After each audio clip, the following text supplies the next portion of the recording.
I worked late that Thursday because Mrs. Henderson needed deep tissue therapy for her chronic shoulder pain, and I refused to rush sessions just to stick to arbitrary closing times. By the time I flipped the sign on the door of Serenity Wellness to closed and dimmed the lights, darkness had already settled over downtown. I gathered used towels into the laundry basket, wiped down the massage table with lavender-scented cleaner, and checked my phone. 7:43.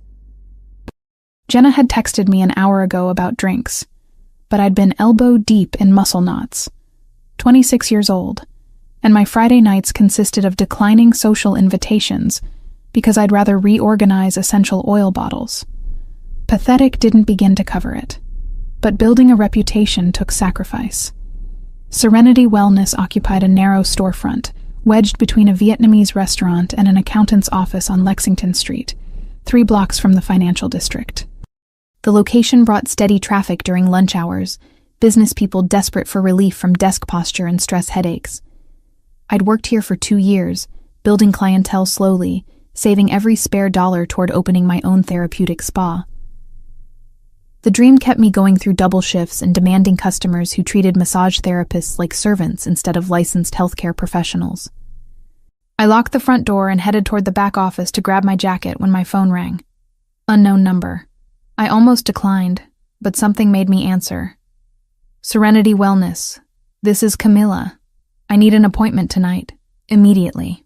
The voice was male, deep, with an accent I couldn't quite place. Not Spanish, maybe Italian. I'll pay triple your standard rate. I glanced at the clock. Sir, we're actually closed for the evening. I could schedule you for tomorrow morning if... Triple the rate, he repeated, as if I hadn't understood the first time. Cash payment. 1 hour. I have your address. Red flags waved frantically in my mind. Strange man calling after hours, offering excessive money, already knowing where I worked. Every instinct screamed to politely decline and hang up. But triple rate meant nearly $400 for a single session. That was half my monthly rent. That was 2 weeks of groceries. That was a significant deposit into my spa fund. Give me 20 minutes to prepare the room, I heard myself say. The door will be unlocked. He ended the call without another word. I stood there holding my phone, wondering what kind of desperation made me agree to see a stranger alone at night. The practical kind, apparently. The kind fueled by student loan statements and a lease renewal notice that came with a rent increase I couldn't afford. I pushed the worry aside and got to work. Fresh sheets on the table, new towels warming in the cabinet, adjusting the lighting to that perfect dim glow that encouraged relaxation. I lit 3 candles, lavender and eucalyptus, and started the ambient music playlist through the small speaker system. The room looked professional, inviting, safe. Through the front window, I noticed the sky had shifted from black to something heavier. Thunder rumbled in the distance. Within minutes, water began streaking down the glass in thick rivulets. Perfect weather for questionable life choices. Exactly 20 minutes after his call, headlights cut through the downpour. A vehicle pulled up directly in front. Sleek and dark. I couldn't make out the model through the rain, but even from inside I could tell it cost more than everything I owned combined. The driver's door opened. A man stepped out into the storm without an umbrella, seemingly unconcerned about the deluge soaking his clothes. He moved with purpose toward my door. I unlocked it as he reached for the handle. Water dripped from his dark hair, ran down the sharp planes of his face. He was tall, maybe 6'2", with broad shoulders that filled out his black shirt in a way that suggested either dedicated gym time or manual labor. His eyes caught me first, though. Light brown, almost amber in the candlelight, scanning the space with the kind of attention that missed nothing. No scars marked his face, just strong features and a jawline that could cut glass. Thank you for accommodating the late request. He stepped inside, bringing the scent of expensive cologne mixed with rain. I'm Lucas. Camilla. I locked the door behind him, suddenly hyper-aware that we were alone in a locked building at night. Just Lucas. Just Lucas. He pulled his wallet from his back pocket, extracted 6 crisp $100 bills and held them out. Will this suffice? I took the money with fingers that wanted to tremble. $600. Twice what he'd promised. That's more than triple the rate. Consider it an apology for the inconvenience." His gaze held mine for a moment longer than necessary before he glanced toward the treatment room. "Shall we?" I led him to the massage room, explained the standard procedures, pointed out where to hang his clothes and how to position himself on the table. "I'll give you a few minutes to get situated. Just lie face down and cover yourself with the sheet. I'll knock before entering." He nodded once, already unbuttoning his shirt. I stepped out quickly and closed the door. In the small hallway, I leaned against the wall and took 3 deep breaths. This felt wrong. Not dangerous exactly, but significant in a way I couldn't articulate. The money in my hand proved real, though. $600 bills that could solve immediate problems and fund a week of comparative comfort. I couldn't afford moral qualms about cash from mysterious late-night clients. I knocked softly. "Ready?" "Yes." When I entered, Lucas lay face down as instructed, the white sheet draped across his lower back and hips. His shoulders were even more impressive uncovered, muscles defined in ways that spoke of serious physical training. Old bruises marked his ribs, faded to yellowish green. His hands rested at his sides, and I noticed scarring across his knuckles, the kind that came from repeated impact. Not a desk job, then. I warmed oil between my palms and started with his upper back, working the trapezius muscles with firm pressure. He was tense everywhere. Muscles locked tight enough to restrict movement. I worked methodically, finding trigger points and releasing them, using techniques that should have brought at least some audible relief. Lucas remained silent, breathing steady, never flinching even when I applied deep pressure to obviously painful knots. "You carry a lot of tension here," I said quietly, working my thumbs along his spine. "What do you do for work?" "I manage various business interests." His voice was slightly muffled against the face cradle. Its demanding, vague non-answer. I'd expected nothing less. I continued working, moving to his shoulder blades, finding resistance there too. Whoever Lucas was, whatever he did, it kept him wound tight as a spring. Minutes passed in silence, broken only by the ambient music and the storm outside intensifying. When I reached his lower back, he finally made a sound, a low exhale that might have been relief. I found a particularly stubborn knot near his right hip and pressed into it, using my body weight for leverage. "Touch it again." His words were soft but unmistakable. Slower. I froze, hands still on his skin. The request could have been purely therapeutic, a client asking for technique adjustment. But the way he said it, the subtle shift in his breathing, suggested layers I didn't want to examine too closely. I applied pressure again, deliberately slowing my movements, working the muscle group with careful attention. He made that sound again, deeper this time.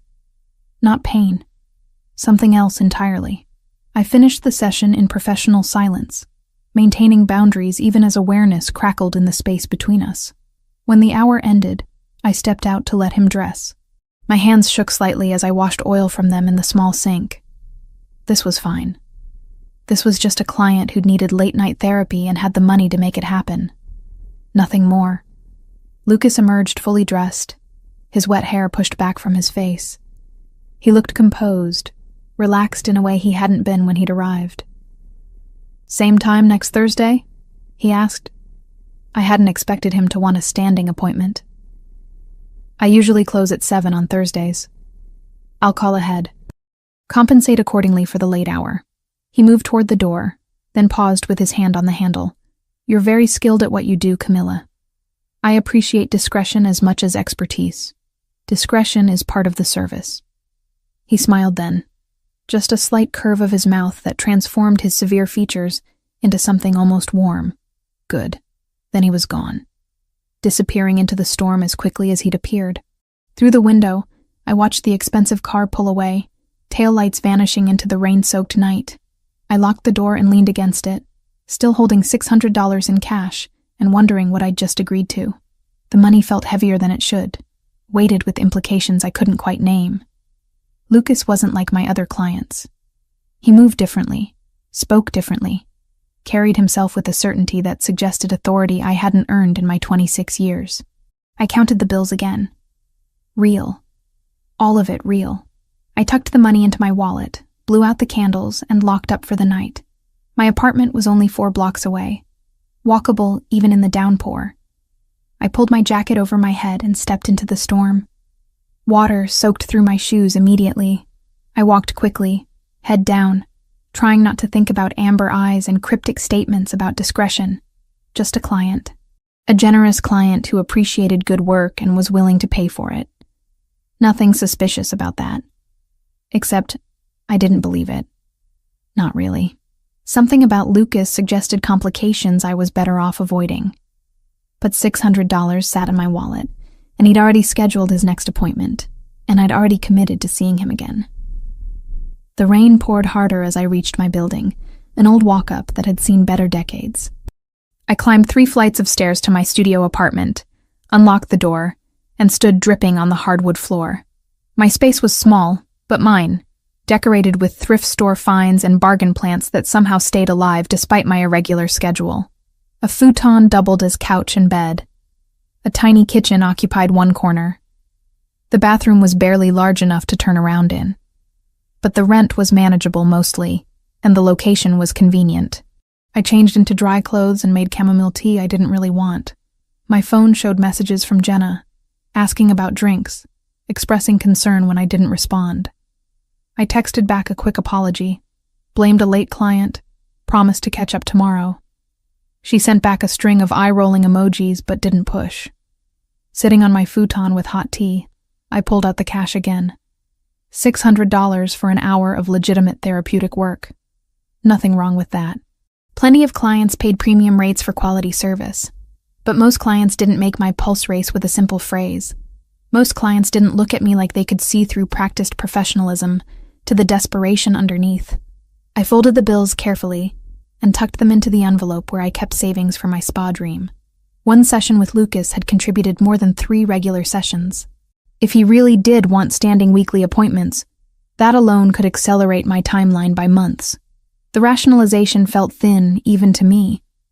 But I clung to it anyway, because the alternative was admitting that I'd felt something when he'd spoken those words in the dimly lit room. Something that had nothing to do with professional massage therapy and everything to do with the dangerous attraction I'd recognized the moment he'd walked through my door. I finished my tea and crawled into bed, listening to the storm rage outside. Sleep took a long time to find, and when it did, I dreamed of amber eyes and hands that knew exactly where to apply pressure to make someone break. Lucas came back the following Thursday, precisely on time like clockwork. Then the Thursday after that. By the 3rd week, I'd started preparing the room for him without needing the courtesy call. I knew he preferred the temperature slightly cooler than most clients, that he responded better to firm pressure than gentle strokes, that silence worked better for him than ambient music. These details accumulated naturally, the way professional knowledge builds over repeated sessions. What didn't feel professional was the way my pulse quickened when his car pulled up outside, or how I found myself thinking about him during sessions with other clients, comparing their tension patterns to his, wondering what caused the particular way his shoulders locked up. I told myself this was normal therapeutic curiosity. I'd worked with dozens of clients over 2 years. Some stuck in your mind more than others. Jenna noticed something was different. She'd started helping out at Serenity 3 afternoons a week, handling scheduling and front desk duties while I focused on treatments. Thursday evening of the 4th week, she cornered me in the back office while I was reviewing supply orders. "So, who's the mystery man?" She perched on the edge of my desk, painted fingernails tapping against her coffee mug. "The one who comes in late every Thursday and pays in cash." I didn't look up from the inventory list.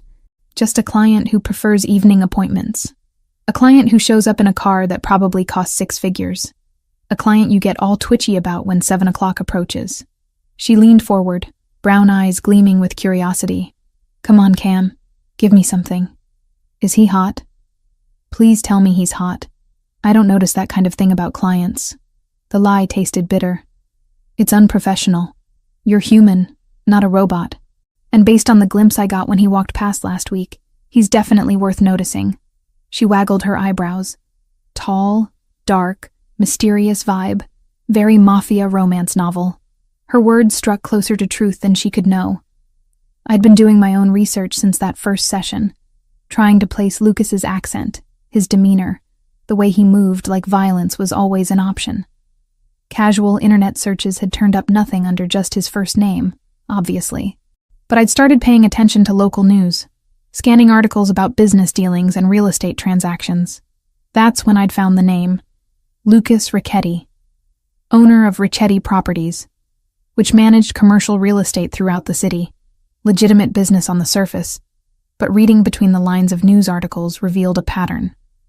Properties in specific neighborhoods, always purchased through third parties, always cash deals, connections to restaurants that stayed open despite never seeming busy, warehouse acquisitions in the industrial district that housed mysterious operations.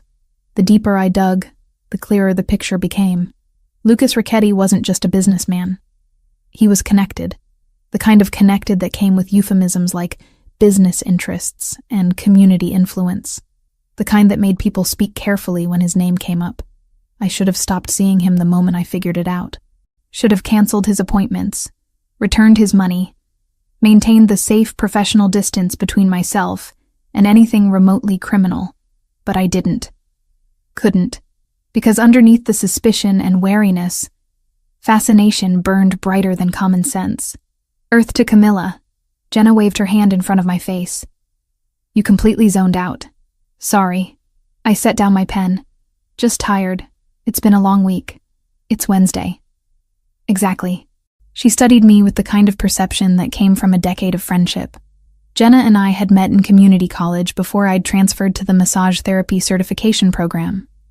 She'd stuck with business administration, graduated, then spent 2 years working corporate jobs she hated before I'd convinced her to help me build Serenity into something real. She knew me well enough to recognize when I was hiding something. Be careful, she said quietly. Whatever this is, whoever he is, just be careful. I wanted to reassure her that nothing was happening, that Lucas was just a client who paid well and required late sessions. But Jenna deserved better than comfortable lies.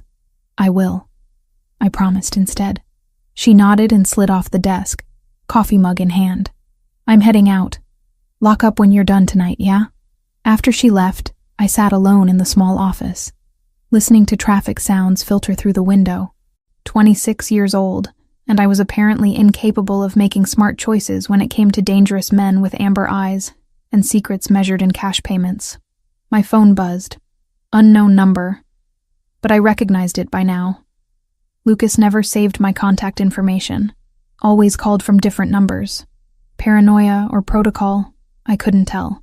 Serenity Wellness. I'll be 10 minutes late tonight. His voice carried background noise, voices speaking in rapid Italian, the kind of heated discussion that sounded like argument. Unavoidable delay. That's fine. The room will be ready. He hung up without goodbye. I'd stopped expecting pleasantries. Lucas communicated with efficiency, never wasting words on empty courtesy. It should have been off-putting. Instead, I found it oddly refreshing, compared to clients who filled sessions with nervous chatter about nothing. 10 minutes late turned into 20. I sat in the treatment room, candles already lit, wondering if he'd cancel entirely. Then I heard the front door, his familiar heavy footsteps, the way he moved through the space like he owned it. When he entered, I noticed the tension immediately. It radiated from him in waves, visible in the tightness around his mouth, the rigid set of his shoulders. Whatever had delayed him had left him wound tighter than usual. Rough day? I asked as he began unbuttoning his shirt. Something like that. He paused, hand stilling on the buttons. Do you follow local news, Camilla? The question caught me off guard. Sometimes. Why? There was an incident today. Warehouse fire in the industrial district. 3 people injured, 1 critically. His eyes found mine, searching for something I couldn't name. It'll be on the evening news if you're curious. My stomach dropped. That's terrible. Do they know what caused it? These things happen in that neighborhood. Old buildings, faulty wiring, people cutting corners on safety regulations. He finished with the buttons, shrugged out of his shirt.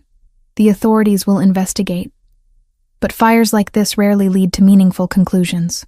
The careful neutrality in his voice told me everything. This wasn't random disaster. This was connected to him somehow.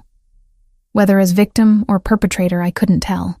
And he was testing me, watching to see how I'd react to the implicit revelation.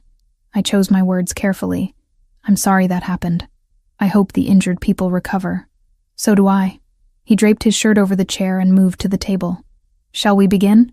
The session that followed felt different from previous ones. Lucas's tension ran deeper than muscle knots, manifesting in ways that didn't respond to normal techniques. I worked harder, applying more pressure, finding trigger points and working them until he finally started to release some of the coiled energy. Halfway through, my hands found a new scar on his lower back, puckered tissue that hadn't been there 2 weeks ago. I traced the edges carefully, feeling the heat of inflammation still present. This is fresh, I said. What happened? Minor accident. Nothing serious. It needs proper care. Have you been applying antibiotic ointment? When I remember. I stepped back and moved to my supply cabinet, pulling out medical-grade wound care products. I'm going to clean it properly and dress it. This kind of injury can get infected easily. That's not necessary. Yes, it is. Stay still. For a moment, I thought he might argue. Lucas didn't strike me as someone who accepted orders easily. But he remained quiet while I cleaned the wound with antiseptic, applied ointment, and covered it with sterile bandaging. His back muscles tensed under my hands, but he made no sound of pain. The part of me that counted hours, charted progress notes, and filed receipts under Serenity Wellness wanted to keep this clean. The part of me with both hands on his skin knew we had already crossed that line and chosen each other anyway. There, I disposed of the used materials. Keep it clean and dry for the next few days. Change the dressing twice daily. Thank you. His voice was softer than usual. You're very thorough. It's my job to notice these things. Is it your job to care whether your clients follow medical advice? I paused, hands resting lightly on his shoulders. I care about doing things correctly. That's not what I asked. He was right. I'd crossed some line from professional detachment into actual concern. The realization should have alarmed me. Instead, it just felt inevitable. Fine, I admitted. I care whether you take care of yourself. Happy? Surprisingly, yes. The rest of the session passed in comfortable silence. When I finished, Lucas dressed while I cleaned oil from my hands and reset the room for tomorrow's clients. By the time I emerged, he was waiting in the hallway, envelope of cash already in hand. Same time next week? He asked. I'll be here. He moved toward the door, then stopped.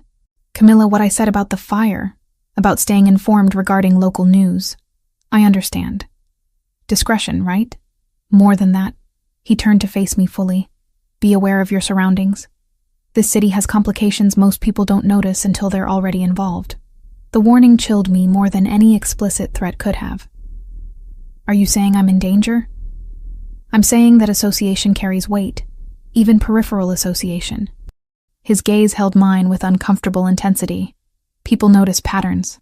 They notice who comes and goes from certain locations. Then maybe you should find another massage therapist. Maybe, but I won't. He reached out, fingers brushing my wrist so briefly I might have imagined it. Just be careful. Pay attention. Trust your instincts. Then he was gone, leaving me standing in the dimly lit hallway with a racing heart and a warning I didn't fully understand. I locked up mechanically, going through the familiar routine while my mind spun through implications I didn't want to examine too closely. Lucas Ricchetti had just confirmed what my research had suggested. He was dangerous. His world was dangerous. And by continuing to see him, I was stepping into that danger with eyes wide open. The smart move would be to cut ties immediately, to call tomorrow and cancel all future appointments, to scrub any record of his visits, to pretend these past 4 weeks had never happened. I could return his money if that made it cleaner, though something told me refusing Lucas wasn't that simple. Instead, I walked home through streets that felt different now, noticing things I'd overlooked before.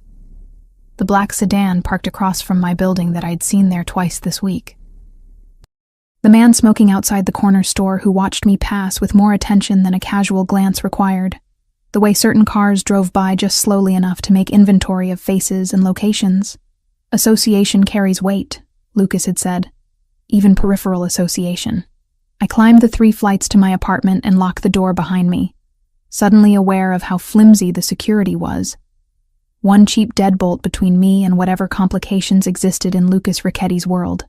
My phone showed a text from Jenna, asking if I'd made it home safely. I sent back a quick affirmative, not trusting myself to talk to her tonight. Instead, I made tea and sat by the window, watching the street below. The black sedan was still there. As I watched, the driver's side window rolled down just far enough for me to see the ember glow of a cigarette. Someone was surveying my building. Maybe they'd been doing it for weeks and I'd simply never noticed. Lucas's warning echoed through my thoughts. People notice patterns. They notice who comes and goes. I was being watched. The question was whether it was Lucas's people keeping tabs on his associations or someone else tracking his movements through me. Either option terrified me in different ways. My savings envelope sat on the kitchen counter where I'd left it this morning. I pulled it out and counted the accumulated cash from Lucas's sessions. $2,400 over 4 weeks. More money than I'd saved in the previous 6 months. Blood money, maybe. Or insurance money. Currency that came with invisible strings I was only beginning to perceive. I could stop. Should stop. But even as I thought it, I knew I wouldn't. Because somewhere between that first session and tonight, curiosity had transformed into something far more complicated. I wanted to understand Lucas Richetti. Wanted to know what caused the scars and the tension and the careful way he moved through the world. Wanted to bridge the distance between the professional boundaries I maintained and the person he actually was. Dangerous thinking. The kind that got people hurt in ways that didn't heal as easily as physical wounds. But I'd never been particularly good at self-preservation when curiosity was involved. So I'd show up next Thursday at 7 and the Thursday after that, and I'd continue learning the contours of Lucas Richetti's secrets one session at a time, until either the truth emerged or the danger became too real to ignore. The sedan pulled away around midnight. I watched it disappear down the street, brake lights vanishing around the corner. But I kept watching anyway, kept searching shadows for movement that would tell me surveillance continued. Eventually, exhaustion won. I fell asleep on the futon still wearing street clothes, tea gone cold on the side table, phone clutched in one hand in case I needed to call for help that would probably never come. Lucas called on Tuesday afternoon, 2 days before our usual Thursday appointment. I was restocking the linen closet when my phone vibrated with the now familiar unknown number. I need to change our arrangement. His voice carried tension I'd learned to recognize. Starting this week, I'd like you to come to my property instead of meeting at Serenity. I nearly dropped the stack of towels I was holding. Your property? Lucas, I don't do house calls. It's not safe. You'll be compensated appropriately. $5,000 monthly, in addition to session fees. You'll have your own workspace, professional equipment, complete privacy. He paused. And substantially better security than your current location provides. $5,000. The number echoed in my head, scrambling rational thought. That was more than I made in a good month at Serenity, handed over just for being available to one client. Why the sudden change? I asked, moving into my office and closing the door, even though Jenna had already left for the day. Circumstances have shifted. I need more privacy than your studio can offer. And frankly, I'd prefer knowing exactly who has access to you during our sessions. The possessiveness in his statement should have alarmed me. Instead, it sent heat curling through my stomach. You'll also maintain your regular schedule at Serenity. This arrangement is for Thursday evenings only, and occasionally other times if needed. If needed? I repeated. That's vague. Intentionally so. My schedule isn't always predictable. Background noise filtered through the phone, someone speaking urgently in Italian. Lucas responded in the same language, sharp and commanding, before returning to English. I need an answer, Camila.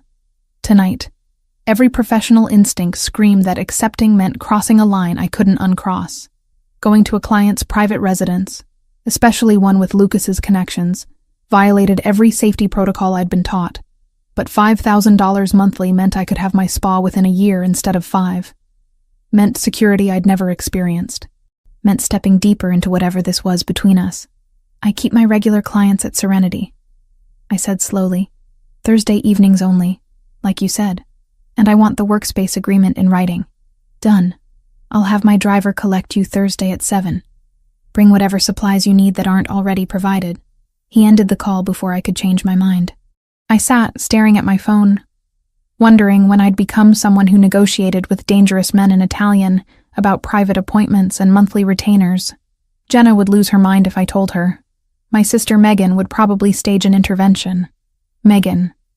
I hadn't talked to my little sister in almost 2 weeks, too absorbed in my increasingly complicated situation with Lucas.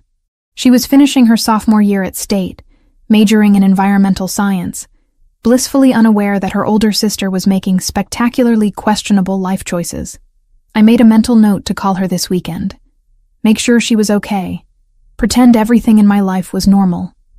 Thursday arrived too quickly. I spent the day at Serenity handling regular clients, going through familiar motions while my mind spun ahead to the evening. Jenna noticed my distraction during lunch, but when she asked, I blamed it on inventory stress and upcoming rent. Not entirely lies, just strategically incomplete truth. At 6:30, I changed into fresh clothes, black pants, and a charcoal sweater that felt more professional than my usual work attire. Packed my essential oils, favorite massage tools, the wound care supplies I'd been using on Lucas's various injuries. By 6:50, I was standing outside Serenity watching traffic, wondering if I should just lock up and go home, forget this whole arrangement. A black sedan pulled up precisely at 7. The driver stepped out, older man with silver hair, and the posture of someone with military background. He opened the rear door without speaking. I hesitated for 3 heartbeats before climbing in. The drive took 20 minutes, winding through downtown into residential areas that grew progressively wealthier. We finally turned onto a private road lined with mature trees, eventually reaching gates that opened automatically. Beyond them, Lucas's property sprawled across what had to be at least 5 acres. The house itself was modern architecture, all clean lines and glass, discreetly elegant rather than ostentatious. Security cameras tracked our progress up the curved driveway. I counted at least 4 guards positioned around the grounds, trying to appear casual, but failing. This wasn't a home. This was a fortress disguised as upscale real estate. The driver parked near the main entrance. Another man, younger, with the same alert bearing, appeared to escort me inside. He introduced himself as Vincent and explained that Mr. Ricchetti was finishing a meeting, but had prepared the workspace for my approval. The interior matched the exterior, sophisticated without being cold. Vincent led me through a foyer with marble floors into a corridor lined with what looked like original artwork. We stopped at a door near the rear of the house. When Vincent opened it, I forgot to breathe. The room was perfect. Professional massage table, better quality than mine at Serenity. Cabinet stocked with premium oils, lotions, supplies I'd mentioned preferring but could never justify purchasing. Lighting system with multiple settings. Sound system built into the walls. Temperature controls. Even a small attached bathroom for washing up between sessions. Mr. Ricchetti had our interior designer consult with several therapeutic spa owners. Vincent explained. If anything is incorrect or missing, please let him know. It's incredible, I managed. This must have cost... I stopped myself before finishing the thought. Commenting on cost felt inappropriate. He wanted you to be comfortable. I'll let him know you've arrived. Vincent left me alone to explore. I ran my hands over the massage table, testing the padding, the height adjustment mechanism. Everything was top tier. Lucas had either spent considerable time researching proper therapeutic equipment or paid someone very well to do it for him. Either way, the attention to detail unsettled me more than the obvious expense. Lucas appeared 10 minutes later, wearing black pants and a white dress shirt with sleeves rolled to his elbows. He looked tired, tension visible in the tightness around his eyes. What do you think? He asked, gesturing to the room. It's better equipped than most professional spas I've seen. You didn't have to go to this trouble. I wanted you to have proper tools. Anything else you need, tell Vincent. He'll acquire it. He moved to the massage table, running one hand along the edge.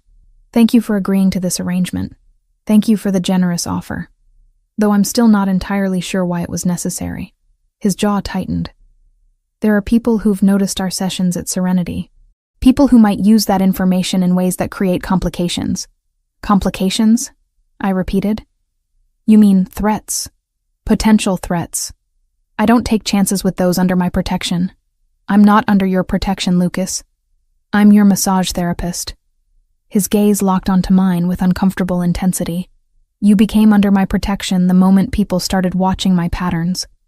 Association creates responsibility, whether we intended it or not. The implication landed heavy in my chest.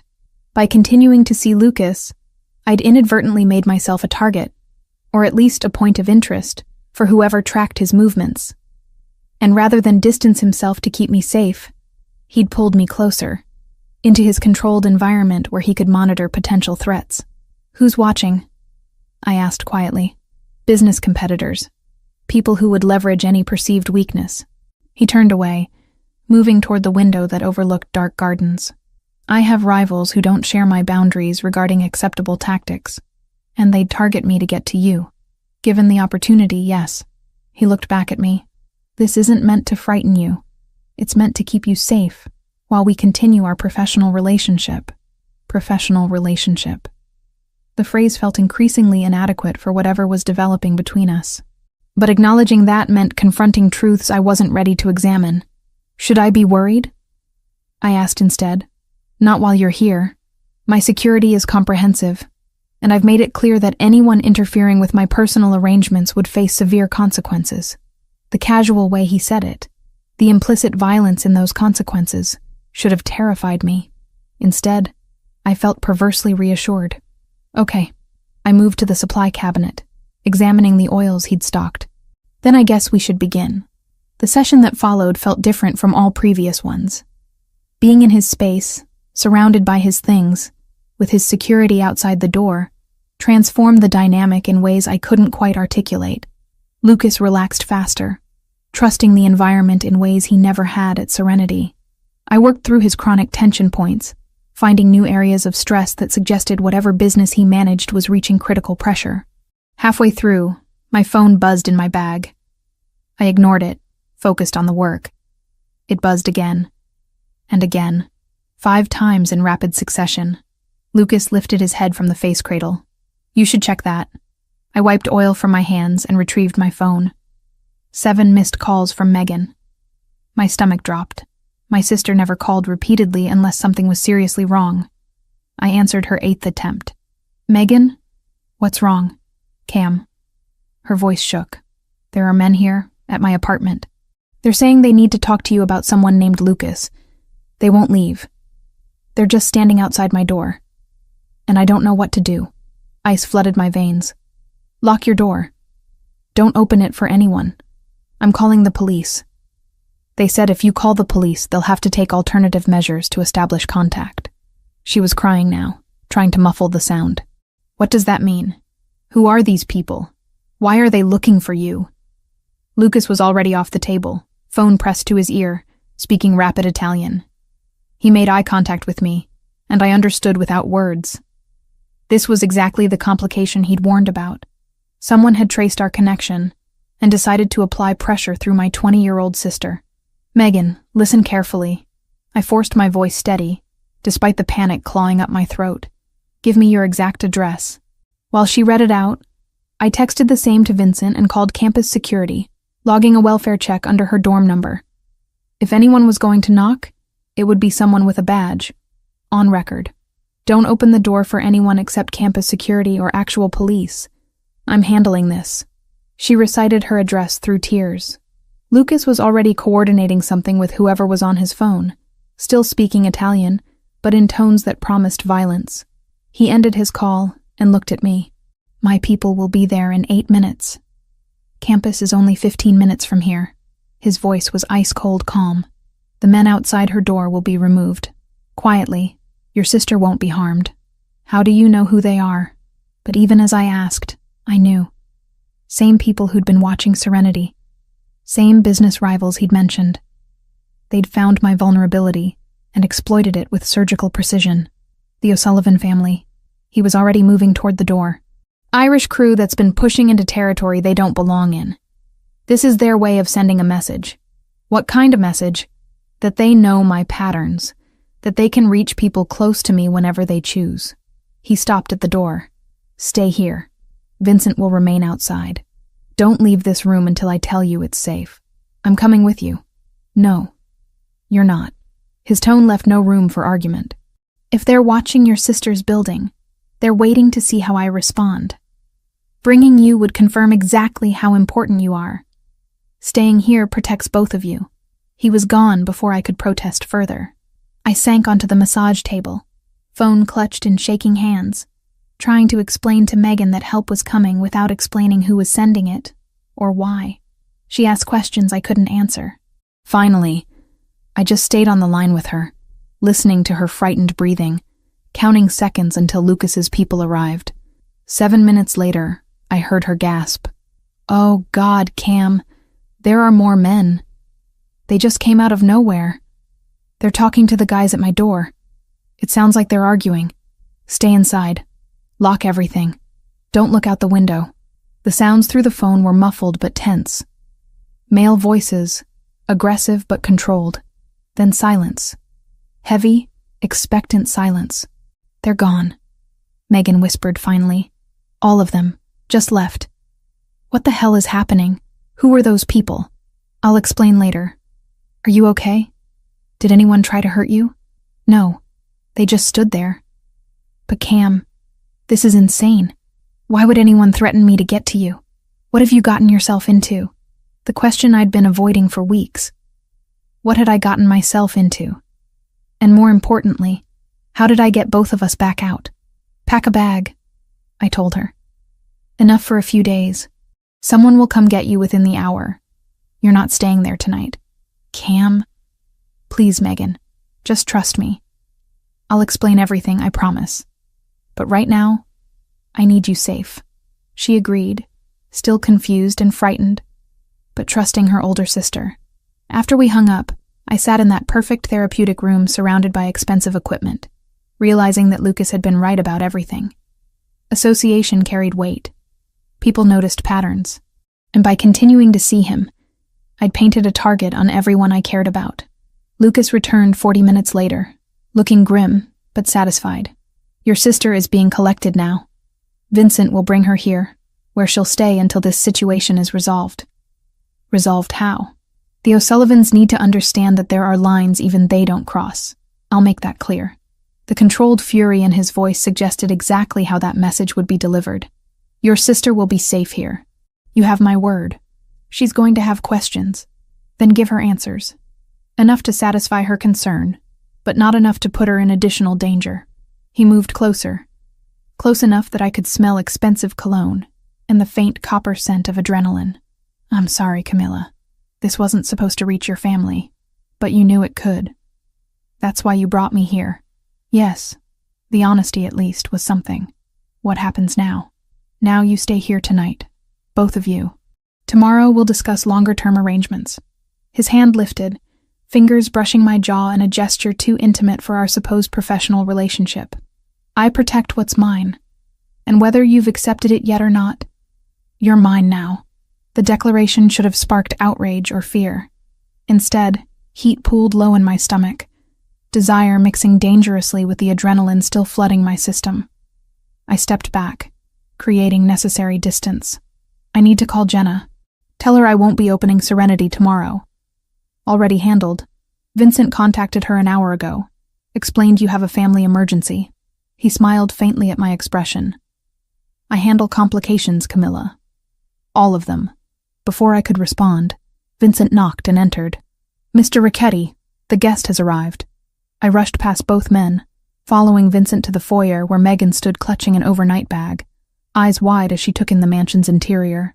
When she saw me, she dropped the bag and threw herself into my arms. "Camilla, what is going on? Those men, and then these other men, and now this house." She pulled back, looking between me and Lucas, who'd followed me out. Understanding dawned across her features. "This is Lucas? The private client you've been seeing?" "Megan, it's complicated. I can see that." She didn't take her eyes off Lucas, assessing him with the protective suspicion only younger siblings mastered. "Are you the reason men were threatening me tonight?" "Indirectly, yes." Lucas didn't flinch from her accusation. "And I take full responsibility for ensuring it doesn't happen again. You'll stay here under security until the threat is eliminated." "Threat from who?" "Eliminated how?" Megan's voice rose. Somebody better start explaining things or I'm calling the police and our parents. Mom and Dad are dead, I reminded her quietly, and calling the police would only make this worse. Her face crumpled. For all her college sophistication, she was still just 20, still young enough to want simple answers to complicated situations. I guided her to a sitting room Vincent indicated, Lucas following at a respectful distance. Over the next hour, I explained what I could, editing liberally, but providing framework. Lucas owned businesses with competitors who played rough. By becoming his regular therapist, I'd inadvertently become visible to those competitors. Tonight's incident was an escalation, one Lucas was handling. Megan absorbed it all, anger gradually replacing fear. So you're dating a gangster? I'm not dating anyone. Lucas is my client. She looked at Lucas, then back at me, one eyebrow raised in perfect skepticism. Sure he is. Despite everything, I almost laughed. My baby sister, terrified an hour ago, now sitting in a mansion calling out my denial about the obviously complicated man currently providing us sanctuary. Lucas excused himself, promising that rooms were prepared for both of us. After he left, Megan grabbed my hands. He's dangerous, Cam. Like, actually dangerous. Those men tonight weren't playing around. I know. And you're still going to see him. It wasn't a question. She knew me well. I don't know what I'm going to do. But right now, we're here. We're safe. And that's what matters. She didn't look convinced, but exhaustion was winning. Vincent appeared to show her to a guest room. Before she left, she hugged me tight. Be careful, she whispered. Please. Alone in the opulent sitting room, I finally allowed myself to feel the weight of what had happened. Lucas's rivals had targeted my sister to send a message. Lucas had responded with precision and force, and I was now exactly where he'd warned I'd end up. Deep enough in his world that extraction looked increasingly impossible. My phone buzzed. Text from Lucas. Your room is ready when you need it. Top of the stairs. Second door on the left. Sleep well, Camilla. I climbed the stairs slowly, finding the room he'd indicated. It was beautiful, decorated in soft colors with a massive bed and attached bathroom. My overnight bag sat on a chair, collected from Serenity by someone on Lucas's staff. Everything anticipated, everything handled. I showered and changed into sleep clothes, exhaustion finally catching up with crisis. Before turning out the lights, I texted back, "Thank you for protecting her." His response came immediately. Always. That single word carried promises I wasn't ready to believe, but desperately wanted to. The explosion happened 3 weeks after Megan had returned to campus under heavy security that she pretended not to notice. 3 weeks of me splitting time between Serenity during the day and Lucas's property most evenings. 3 weeks of learning the rhythms of his world, meeting the people who worked for him, understanding the careful balance he maintained between legitimate business and everything else. I was finishing up with a regular client at Serenity when Jenna burst into my office, phone in hand, face pale. "Cam, turn on the news. Now." The footage showed smoke billowing from a warehouse in the industrial district, flames visible even in daylight. Emergency vehicles surrounded the building, while firefighters worked to contain the blaze. The news anchor reported 3 injuries, including one person in critical condition being airlifted to Mercy Hospital. My hands went numb. I knew that warehouse. Lucas had pointed it out during a drive 2 weeks ago. Mentioned it housed inventory for one of his import companies. Legal merchandise, he'd assured me. Though I'd learned to hear what he didn't say as much as what he did. "Is that one of his?" Jenna asked quietly. She'd figured out enough about Lucas over the past month to understand the general shape of things without knowing specifics. "I need to call him. Cam, if that's his place and someone got hurt, I need to call him," I repeated, already dialing the number he'd given me for emergencies. He answered on the first ring. "I'm fine. I wasn't there." Relief crashed through me so intensely I had to sit down. The news said someone's in critical condition. Thomas Santini. Good man. Been with me for 8 years. Wife and 2 kids. His voice was controlled, but I heard the fury underneath. He was inspecting a shipment when the device went off. Device? You mean a bomb? Yes. No hesitation. No attempt to soften it. The O'Sullivans are making their position clear. They want territory I won't give them, so they're escalating. I closed my eyes, trying to process. A man with a wife and kids was fighting for his life because of a war over territory and power and things I didn't fully understand. What are you going to do? What needs to be done? The coldness in his statement chilled me more than the words themselves. I'm sending Vincent to collect you. You're not staying at Serenity today. Lucas, I have 3 more clients scheduled. Cancel them. This is not negotiable, Camilla. His tone shifted into command mode, the voice I'd heard him use with his security team. They bombed my warehouse in broad daylight. That's a message that they're done being subtle. Everyone connected to me is now at elevated risk. He was right, much as I hated to admit it. Okay. Give me 20 minutes to reschedule. You have 10. Vincent is already en route. The line went dead. I looked at Jenna, who'd been listening to my side of the conversation with growing alarm. You need to close up for a few days, I told her. Tell people I have a family emergency. Don't come back here until I tell you it's safe. Cam, this is insane. You should call the police. Get protection. The police can't help with this. Just trust me, please. Go home, stay with friends, but don't come back to Serenity until you hear from me. She wanted to argue more. I could see it in her face. But she'd known me long enough to recognize when I'd made a decision. She grabbed her bag and keys. Call me every day or I'm calling the cops myself. Deal. Vincent arrived in under 10 minutes. The drive to Lucas's property felt longer than usual, tension radiating from the security team. When we arrived, I noticed twice as many guards as normal, all heavily armed, all on high alert. This wasn't just increased security.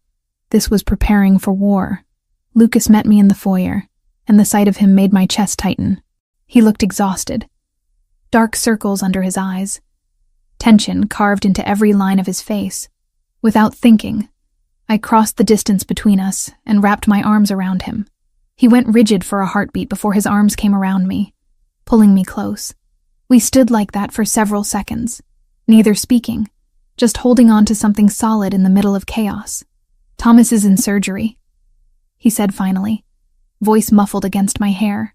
They think he'll make it, but the damage is extensive. Burns over 40% of his body. I pulled back enough to look at his face. I'm so sorry. This is my fault.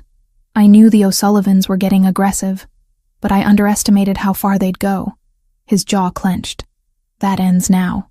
What does that mean? It means I'm done playing defensive. It means they declared war, and I'm going to finish it. He released me, stepping back, the vulnerable moment shuddering behind his usual control. You'll stay here until this is resolved. I've already had your things collected from your apartment. You what? Anger flared through concern. Lucas, you can't just move me in without asking. I can and I did. Your apartment building has minimal security. One locked door between you and anyone who wants access. That's unacceptable. He moved toward his office, expecting me to follow. I did, because arguing in the foyer felt pointless. Inside his office, he gestured to a chair while he moved behind his desk. The space was masculine and severe, all dark wood and leather, walls lined with books in Italian and English. A laptop sat open, multiple windows displaying what looked like security footage and financial reports. I'm not your prisoner, Lucas. No, you're under my protection. There's a difference. He leaned against the desk, arms crossed. Camilla, I need you to understand something. The people who did this today, they know about you. They know you matter to me. That makes you a target. I didn't ask to matter to you. His expression softened slightly. I know, but you do. And I'm not apologizing for that. He reached out, fingers brushing my jaw. I should have been more careful, should have kept more distance. But I'm a selfish man, and I wanted you anyway. The admission hung between us, honest and raw. I covered his hand with mine, turning to press my lips against his palm. This is complicated. Extremely. His thumb traced my lower lip. Are you afraid of me? I considered the question honestly. Sometimes. Not of you hurting me, but of what you're capable of. What you'll do to the people who did this. I'll do what's necessary to protect my people and end this threat. No hesitation, no apology. Does that answer frighten you? It should, but mostly I'm just worried about you. I stepped closer, closing the space between us. Promise me you'll be careful, that you won't do anything reckless. I promise to survive. That's the best I can offer. It would have to be. The next several hours passed in tense activity. Lucas spent most of his time on calls, speaking rapid Italian with various associates, coordinating responses I didn't fully understand. I retreated to the therapeutic room he'd set up, needing familiar routine to center myself. When he finally appeared in the doorway, it was past 8 o'clock.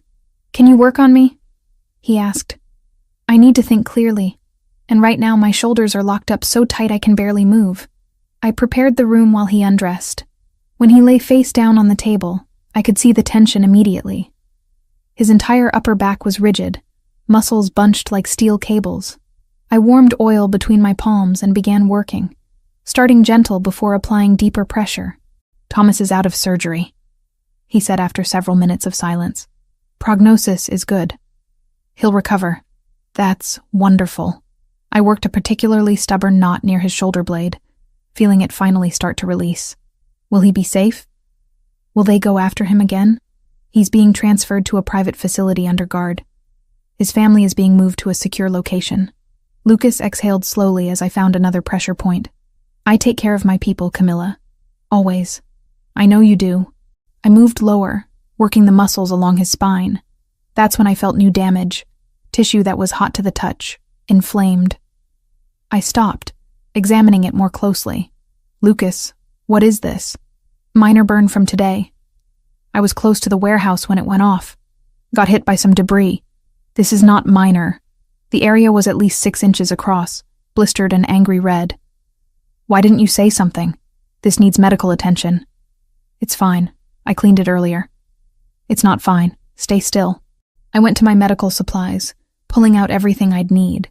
The burn was 2nd degree at least, possibly verging on 3rd in a couple spots. I cleaned it carefully with antiseptic, applied specialized burn ointment, and covered it with proper bandaging. Lucas didn't make a sound through the process, even though I knew it had to hurt.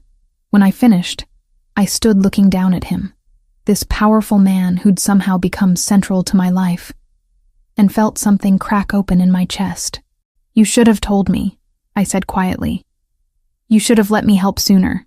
He turned his head to look at me, amber eyes serious. "I'm not used to having someone who wants to help. Most people in my life want something from me.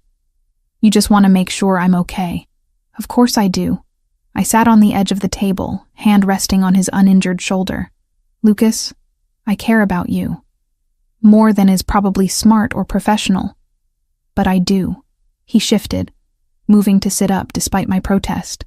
The sheet fell away, revealing the muscled expanse of his chest, the various scars I'd memorized over weeks of sessions. He reached for me, pulling me closer until I was standing between his knees. "I care about you too," he said, hands settling on my waist. "I've tried not to. Tried to keep this professional, maintain distance, but you're in my head constantly. I think about you when I should be focused on business. I worry about your safety. I want to know every detail of your day."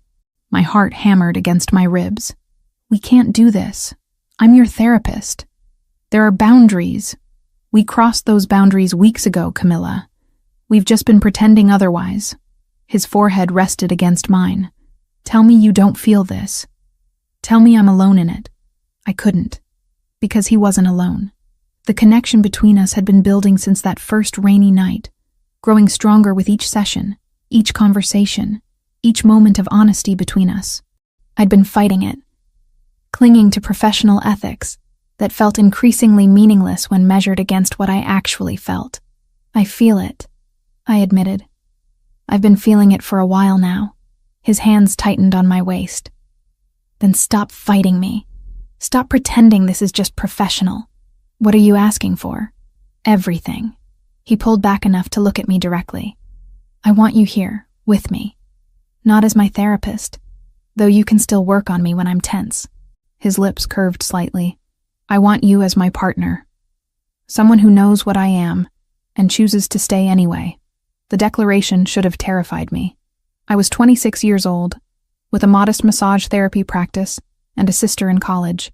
He was a crime boss with enemies who bombed warehouses and threatened people I loved. We existed in completely different worlds. But standing there in his arms, feeling the warmth of his skin against mine, seeing vulnerability in eyes that were usually so controlled, I couldn't find the fear I should have felt, only certainty. "Okay," I whispered. "Okay?" He searched my face. "Camilla, do you understand what you're agreeing to?" "I'm agreeing to try. To see what this is between us without hiding behind professional boundaries anymore." I cupped his face between my hands. "I'm choosing you, Lucas. Even knowing what you do, what your world is like. I'm choosing you anyway." Something fierce and possessive flared in his expression. He pulled me forward, capturing my mouth in a kiss that burned away any remaining doubt. I melted into him, hands tangling in his hair, feeling months of denied attraction finally given permission to ignite. When we broke apart, both breathing hard, he pressed his forehead to mine again. "I'll protect you," he promised. "Whatever it takes, whoever I have to go through, I'll keep you safe." I know.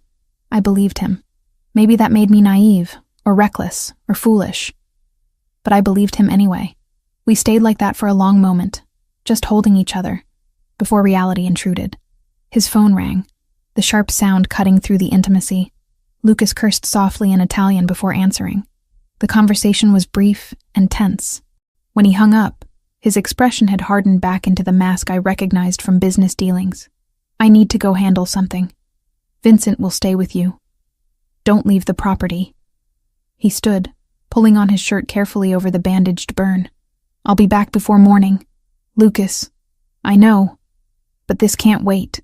He kissed me again, quick and fierce. "Stay safe, Camilla. That's all I need from you tonight." Then he was gone, leaving me alone in the therapeutic room with the scent of massage oil and the taste of him still on my lips. I cleaned up mechanically, going through familiar motions while my mind spun through everything that had just happened. I'd crossed a line that couldn't be uncrossed. I'd admitted feelings that changed everything. I'd committed myself to a man whose world was built on violence and calculated risks. And despite every rational reason to regret it, all I felt was relief that I'd finally stopped lying to myself about what I wanted. Living in Lucas's world meant learning new rules. I discovered this over the following weeks as I integrated into his household. No longer a visiting therapist, but something far more permanent and complicated. The mansion became familiar territory. Each room memorized, each security checkpoint routine. What I didn't expect was discovering the depth of deception woven through Lucas's organization. It started with something small, a conversation I wasn't supposed to overhear. I'd been looking for Vincent to ask about grocery deliveries when I passed Lucas's office. The door stood slightly ajar, voices filtering through in hushed tones. I should have kept walking. Instead, I stopped. Joseph's been in contact with the Albanians again. The speaker was Franco Bellini, Lucas's second-in-command, a man I'd met several times during dinners. We intercepted communications 3 days ago. He's providing them with warehouse locations, shipment schedules. Silence followed. Then Lucas's voice, cold and measured. "Are you certain?" "Positive. We have phone records, encrypted messages that our tech people decoded. He's been feeding them information for at least 2 months, probably longer." Joseph Bellini, Franco's cousin, a man who'd worked for Lucas for years, who ate dinner at this table, who'd greeted me warmly when Lucas introduced us. A traitor. "Where is he now?" Lucas asked. "Still at the import office downtown. Doesn't know we're aware." Franco paused. "What do you want done?" The question hung heavy with implications. I pressed closer to the wall, heart hammering, knowing I should leave but unable to move. "Bring him here, tonight, quietly." Lucas's tone suggested this was a business matter, routine and inevitable. "I'll handle it personally." My stomach churned. Handle it personally. In Lucas's world, that meant violence, probably death. I'd known intellectually what he was, what he did. But knowing abstractly was different from hearing him order someone's execution in the same voice he used to ask me about my day. I retreated quickly, making it back to the therapeutic room before anyone saw me. My hands shook as I reorganized supplies that didn't need organizing, trying to process what I'd learned. Lucas found me there an hour later. He looked tired, tension carved into his features. "I need you to work on my neck," he said. Migraine starting. Your hands are the only thing that helps. I prepared the room mechanically, going through familiar motions while my mind spun. Should I tell him I'd overheard? Pretend ignorance? The ethical quandary of treating someone who was about to harm another person twisted through my thoughts. He noticed my distraction immediately. Lucas was too observant to miss much. "What's wrong?" he asked as I worked oil into his shoulders. "Nothing." The lie tasted bitter. "Camilla." He turned his head to look at me. "Don't lie to me. What happened?" I took a breath, made a choice. "I overheard your conversation with Franco about Joseph." His expression shuddered. "How much did you hear?" "Everything. That he's been passing information to your enemies. That you're bringing him here tonight." I moved around to face him. "Lucas, what are you going to do to him?" "What needs to be done?" He sat up, sheet falling away. "Joseph betrayed everyone in this organization. His actions got Thomas nearly killed in that warehouse bombing. Men who trusted him, worked beside him for years. That betrayal demands consequences." "Consequences like what? Torture? Execution?" "Justice." His jaw set stubbornly. "In my world, betrayal is a death sentence. He knew the rules when he chose to break them. That's not justice. That's murder. Call it what you want. It's necessary." He stood, reaching for his shirt. "This isn't your world, Camilla. You don't understand how things work here. Then explain it to me." I grabbed his arm, forcing him to look at me. "Make me understand how killing someone is the right response." His eyes flashed with something between frustration and resignation. Joseph's betrayal endangered dozens of people. The information he provided led directly to attacks that cost injuries, property damage, financial losses. If I let that go unpunished, it signals weakness. Others will think betrayal carries no real cost. More people will die. So you kill one person to prevent others from betraying you. Exactly. No hesitation. No shame. That's how power works. Through fear and respect equally balanced. I wanted to argue more, to convince him there were other ways. But looking at his face, I realized he genuinely believed this was necessary. In his moral calculus, Joseph's death prevented future betrayals that would cost more lives. Brutal mathematics, but internally consistent. "I can't be here when it happens," I said finally. "I can't know the details." "You won't. Vincent will take you to visit Jenna tonight. Stay there until I call." His hand cupped my face. "I'm not asking you to approve, just to accept that this is who I am, what I do. I'm trying. It's just harder than I expected." "I know." He kissed my forehead. "But you're still here. That means something." Vincent drove me to Jenna's apartment that evening. She'd been begging me to visit for days, worried about how much time I spent at Lucas's property. When I showed up unannounced, she pulled me inside immediately. "Finally." "I was starting to think he'd locked you in a tower somewhere." She studied my face. "You okay? You look stressed." "Long day." I sank onto her couch, grateful for the normalcy of her cluttered living space. "Can we just watch bad television and not talk about anything serious?" "Obviously. Wine first?" We spent 3 hours marathoning reality shows, drinking cheap wine, pretending my life hadn't become unrecognizable. Jenna didn't push for details, sensing I needed escape more than confession. Around 11, my phone buzzed. "Lucas, it's done. Vincent will bring you home when you're ready." Home. He called his property home, assuming I considered it mine too. The presumption should have annoyed me. Instead, it just felt accurate. I returned an hour later to find the mansion quiet. Lucas was in his study, staring at paperwork without really reading it. When I entered, he looked up with exhausted eyes. "Are you hurt?" I asked. "No, I'm fine." He leaned back in his chair. Joseph confessed. Gave names of other contacts within the Albanian organization. The information will help prevent future attacks. And then he faced consequences for his actions. His voice was flat, emotionless. "It's over. The threat he posed is eliminated." I crossed to him, standing beside his chair. His hands found my waist automatically, pulling me closer until I straddled his lap. We sat like that in silence, my forehead resting against his, both processing the divide between our worlds. "I don't know how to reconcile the man who's gentle with me with the man who does what you did tonight," I admitted quietly. They're the same man, Camilla. I protect what's mine with whatever means necessary. That includes being ruthless with threats and careful with you. His fingers traced patterns on my back. I can't be someone I'm not. But I can promise that my violence is always calculated, never random. I don't hurt people for pleasure. It wasn't reassurance exactly, but it was honesty. I appreciated that more than comfortable lies. Over the following days, I noticed changes in the organization. Men who'd been casual in their duties became more precise. Conversations that had been relaxed turned guarded. Word of Joseph's fate had spread through silent networks, delivering Lucas's message about the cost of betrayal. The effect was undeniable. Lucas's authority solidified. People moved with renewed respect, wariness tempering familiarity. I watched it happen while maintaining my own careful neutrality, neither approving nor condemning, just existing in this strange space between worlds. Thomas Santini was released from the hospital 3 weeks after the bombing. Lucas arranged his transport to a private rehabilitation facility, covered all medical costs, provided housing for his family. The generosity seemed at odds with the brutality I knew he was capable of. But I was learning that Lucas contained multitudes, ruthless with enemies, loyal to his people. I visited Thomas once, bringing flowers and updates about the organization.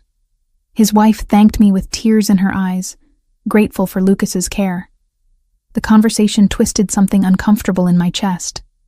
These were good people, caught in a dangerous world, dependent on a man who ruled through calculated violence. But that same violence kept them safe, provided for their families, ensured their children had opportunities. The moral complexity exhausted me some days. Other days, I just accepted it as reality and focused on the parts I could control. Megan called weekly, her security detail blending into campus life so seamlessly she claimed to forget they existed. She'd accepted that her sister was involved with someone powerful and dangerous, processing it with surprising pragmatism for a 20-year-old. We didn't pretend the risk was gone. We just stopped living like the next knock would be a war. Megan kept the campus number on speed dial.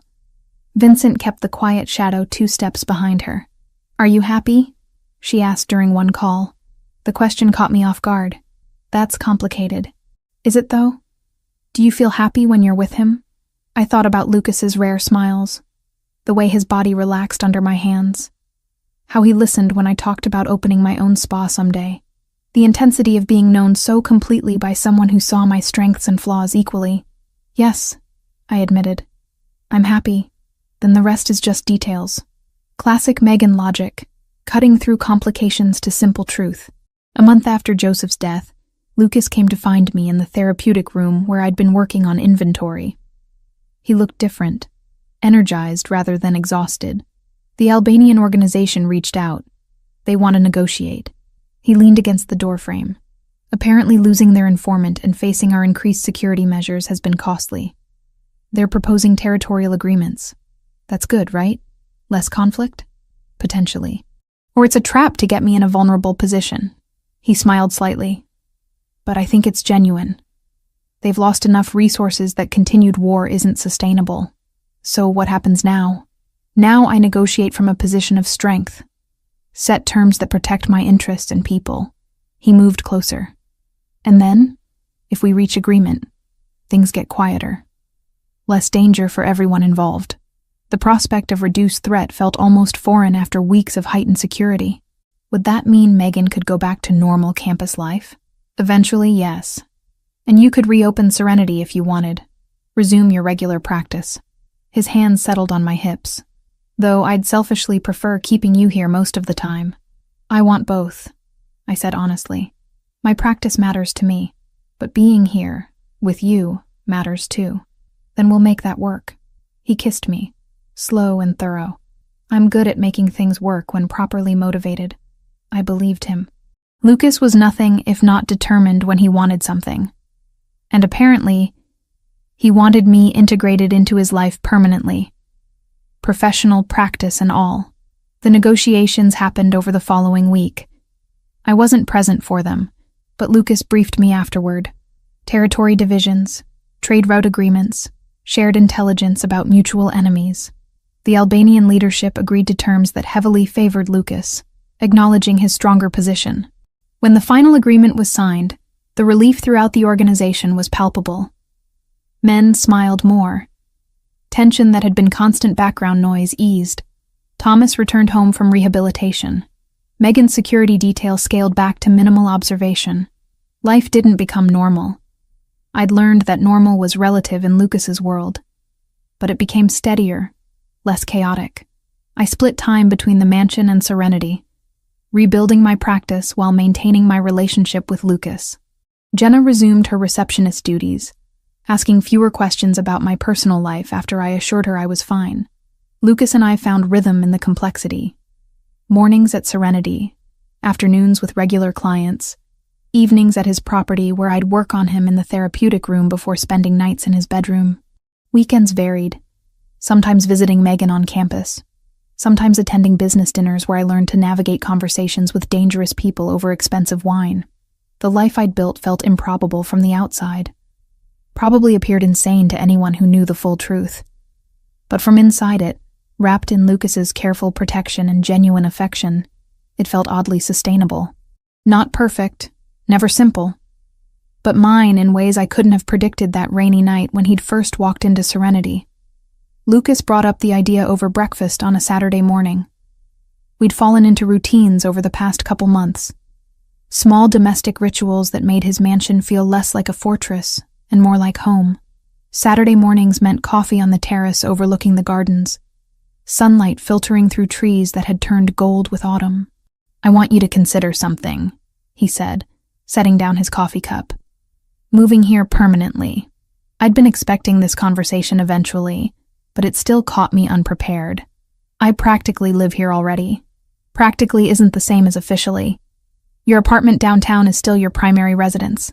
Half your clothes are there, your mail goes there. Legally, it's where you live. He leaned forward, elbows on the table. "I want to change that. I want you here completely."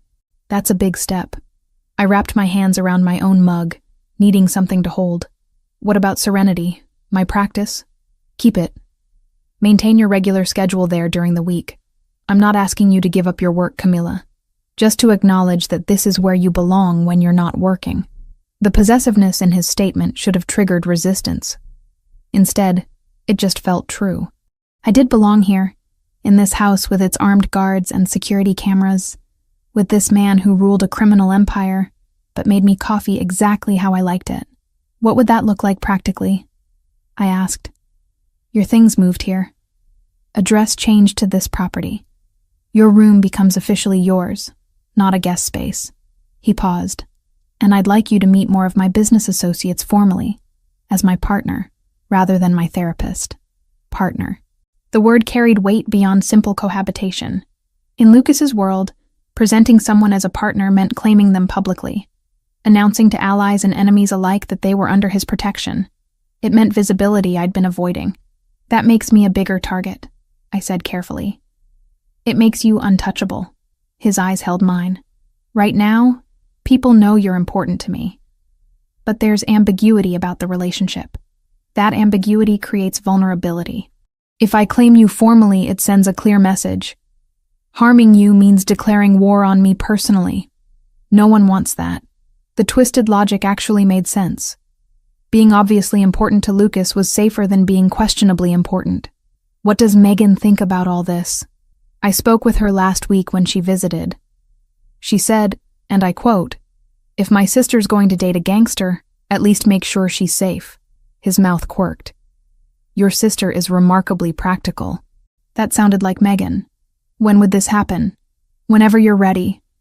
Today, next month. I'm not rushing you." He reached across the table, fingers finding mine. "But I'd like an answer eventually. I need to know if you're committed to building something permanent with me." The vulnerability beneath his confident exterior surprised me. Lucas, who commanded absolute loyalty from dozens of people, who made decisions that shaped illegal operations across the city, needed reassurance from a massage therapist who'd stumbled into his world by accident. "I need time to think," I said honestly.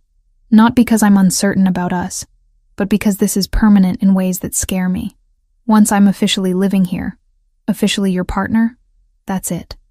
There's no going back to my old life. No, he agreed. There isn't. But that life was lonely, wasn't it? Working 80 hours a week, barely making rent, dreaming about a spa you couldn't afford. Here, you have stability, resources, someone who prioritizes your safety and happiness. He wasn't wrong. My life before Lucas had been exhausting and financially precarious. But it had also been mine, built on choices I controlled. This new life offered security at the cost of autonomy. The trade-off felt necessary, but acknowledging that came with grief for what I was leaving behind. Give me a week, I said. Let me sit with it. Talk to Jenna and Megan. Make sure I'm choosing this clearly. Take 2 weeks if you need them. But Camilla? He squeezed my hand. I love you. I'm not good at saying it. And I know it's complicated given everything else, but I do. That's not conditional on whether you move in. It just is. The declaration stole my breath. We'd circled around the sentiment for weeks, implied it through actions and commitment, but never said the actual words. Hearing them now, in the morning sunlight with coffee cooling between us, felt simultaneously perfect and terrifying. I love you too, I whispered. That's why this is so hard, because I want to choose you, but I'm scared of losing myself in the process. Then we'll make sure that doesn't happen. Your practice, your friends, your relationship with Megan, those all stay. You stay you, Camilla. Just living here instead of that apartment with the broken heating. I laughed, despite myself. The heating really was terrible. Okay, 2 weeks. Then I'll give you an answer. He stood, moving around the table to pull me up into his arms. We stood like that for several minutes, just holding each other while the morning warmed around us. Whatever I decided, this moment felt important, a marker of transition between who I'd been and who I was becoming. The following week passed in careful contemplation. I talked to Jenna over dinner, explaining Lucas's proposal without revealing details about his business. She listened with the focused attention that had made her my closest friend. Do you trust him? She asked finally. With my life, yes. With my heart, yes. With making decisions that could hurt other people in ways I don't agree with, that's more complicated. But you knew what he was when you fell in love with him. I did. I just need to decide if I can live with that long term. She reached across the table, squeezing my hand. Then here's my advice as someone who loves you. Don't make this about him or his world. Make it about whether you can look at yourself in the mirror and recognize who you are. If living with him means losing that, walk away. If you can integrate his world into yours while staying true to yourself, then maybe it works. Her wisdom cut through my circular thinking. The question wasn't whether I could accept Lucas's life. It was whether I could maintain my identity within it. I spent time at Serenity, working with regular clients, reconnecting with the professional identity I'd built before Lucas. Mrs. Henderson came in for her shoulder treatment. Mr. Park needed his chronic back pain addressed. Young athletes sought recovery therapy.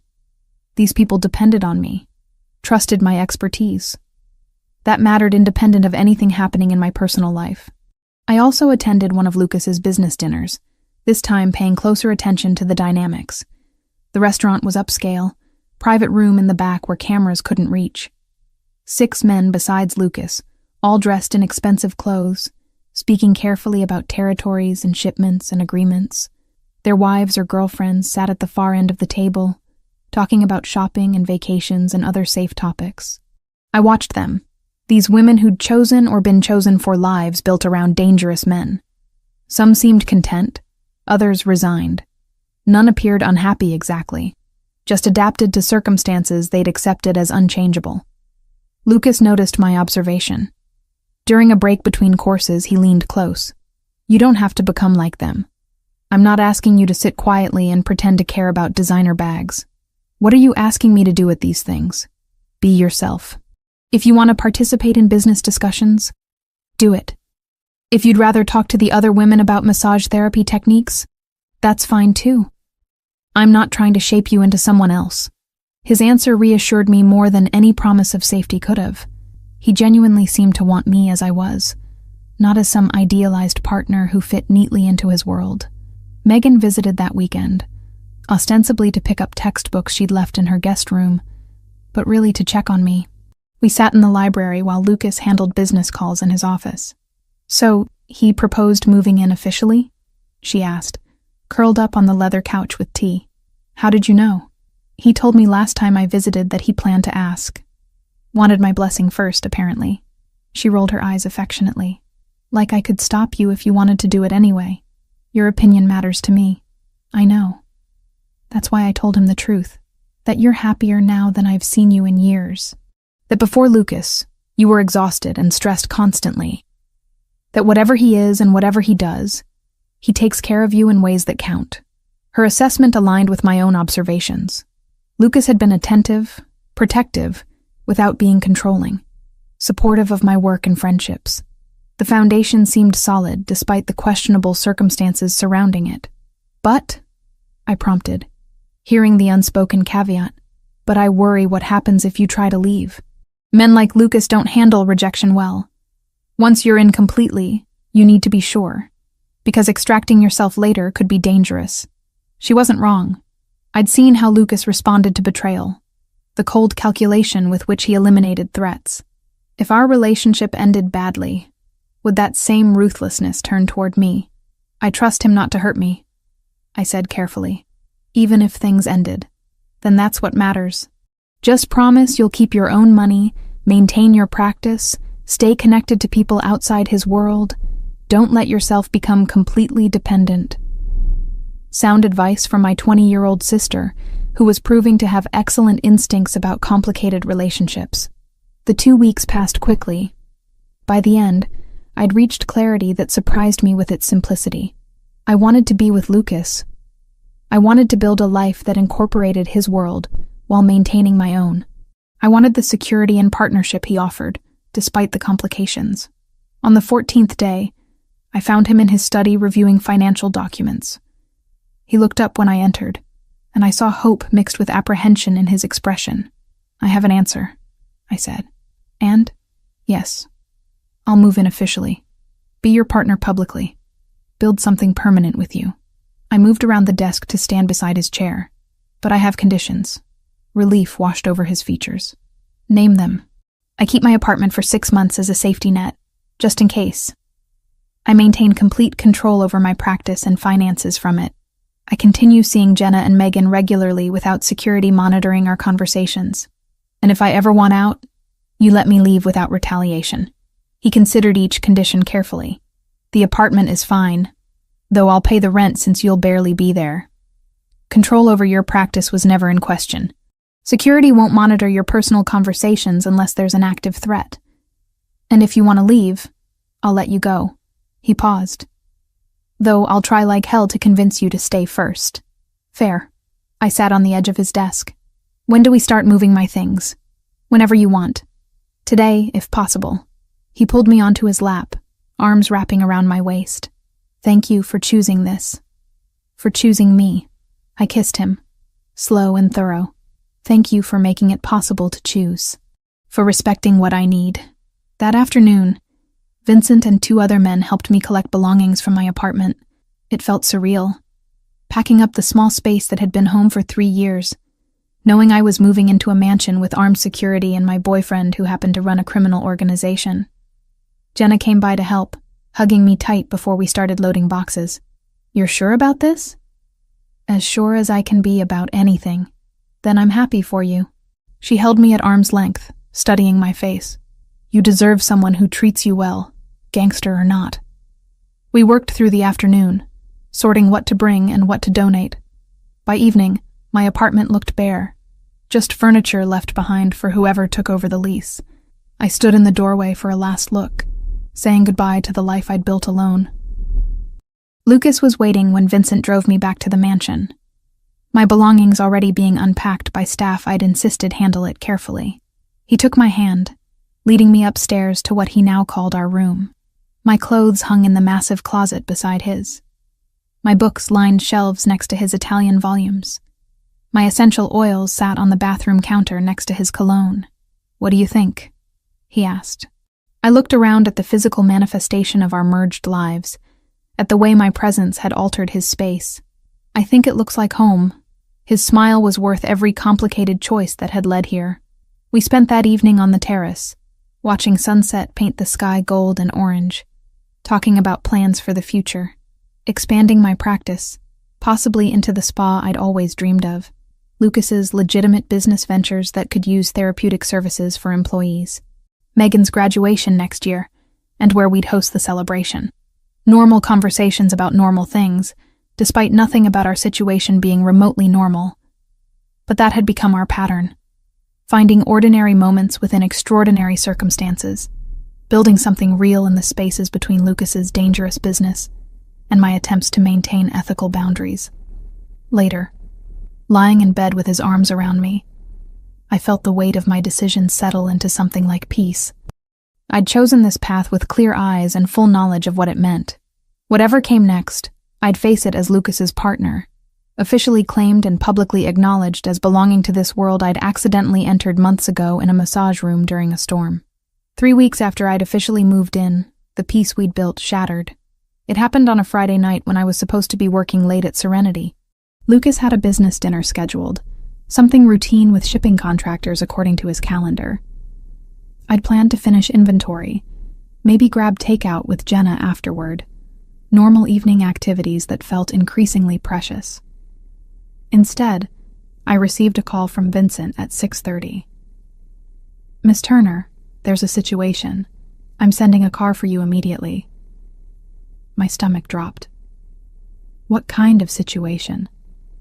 "Mr. Ricchetti needs you at the property. It's urgent." The line went dead. I told Jenna something had come up, locked Serenity's front door, and waited outside in growing darkness. Storm clouds gathered overhead, heavy with the promise of rain. The first drops began falling as Vincent's car pulled up. He drove faster than usual, jaw tight with tension. When I tried asking questions, he just repeated that Lucas wanted me home. The use of that word, home, might have warmed me under different circumstances. Tonight, it just amplified my fear. The mansion blazed with lights when we arrived. Cars I didn't recognize filled the circular drive. Armed men stood at strategic points, more than normal, all on high alert. Vincent escorted me inside quickly, hand hovering near his concealed weapon. Lucas met me in the foyer. Relief flashed across his face when he saw me, quickly replaced by grim determination. "You're safe." "Good. What's happening?" I searched his expression for clues. "The O'Sullivans broke the peace agreement.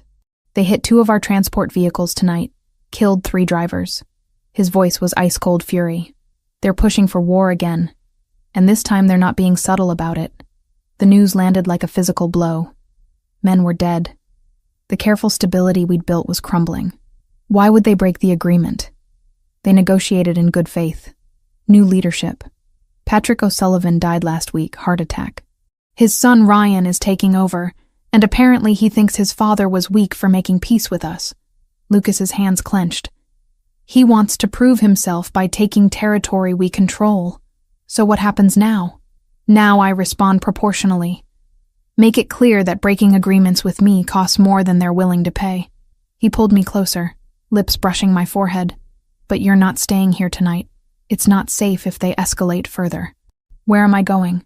"Safe house outside the city. Vincent will take you. Megan's already being collected from campus. You'll both stay there until this is resolved." It wasn't a replay of the warehouse fire. It was escalation.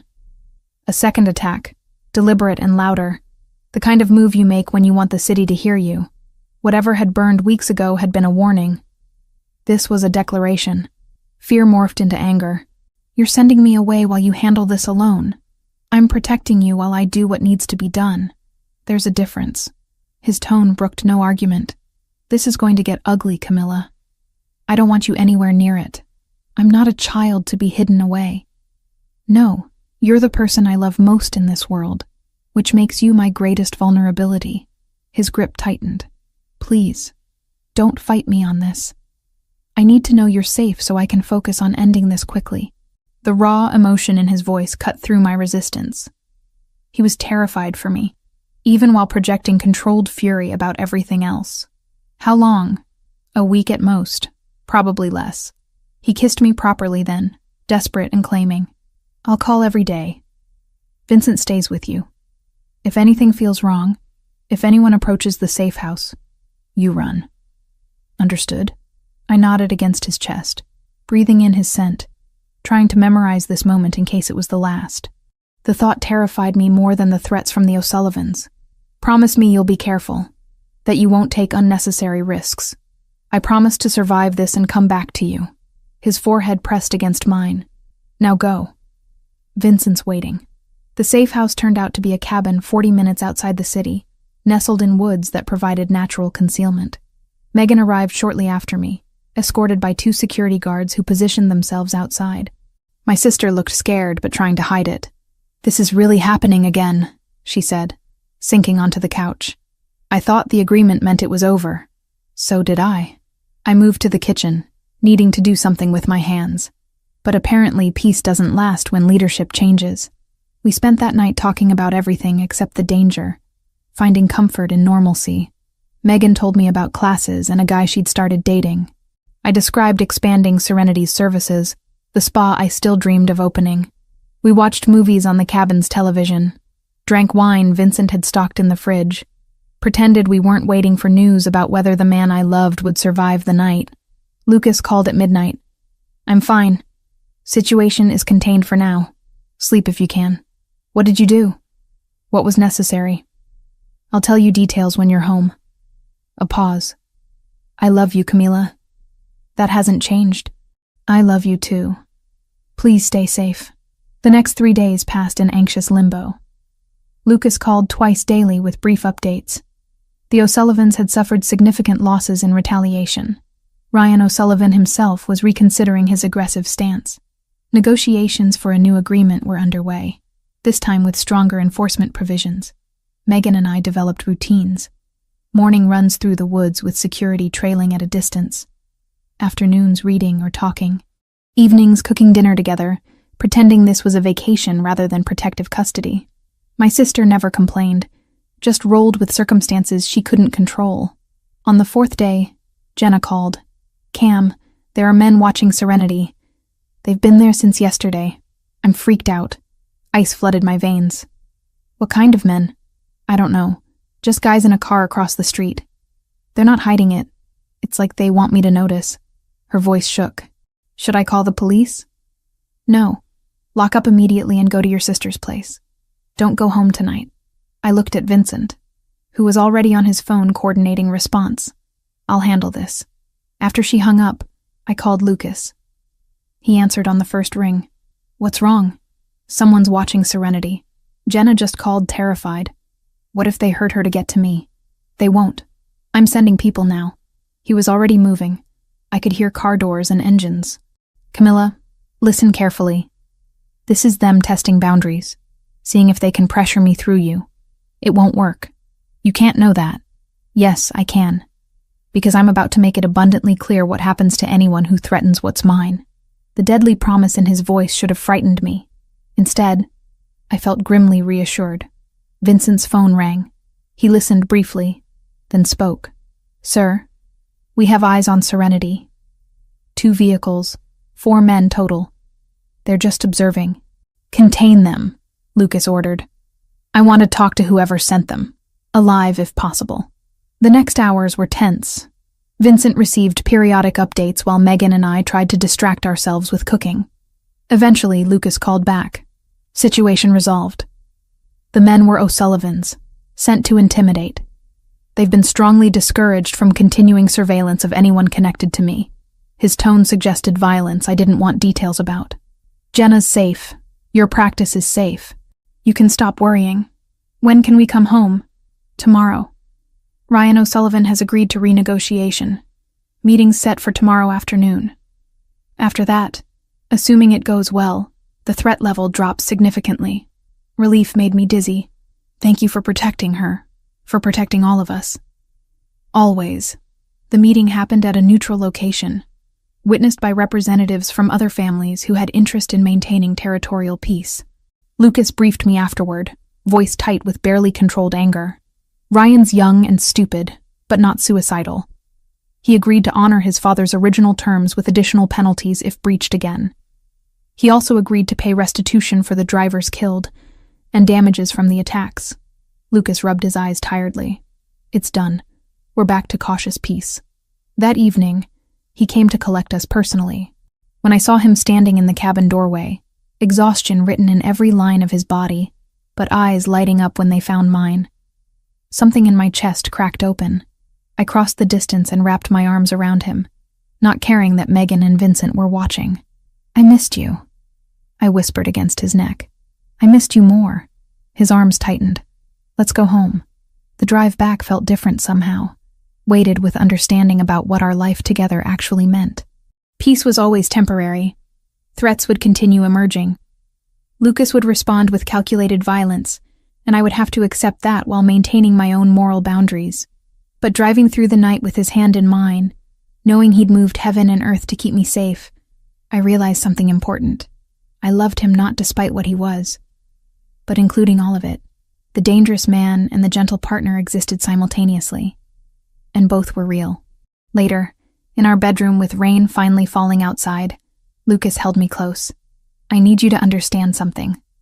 This life I live, the choices I make, they'll always carry risk.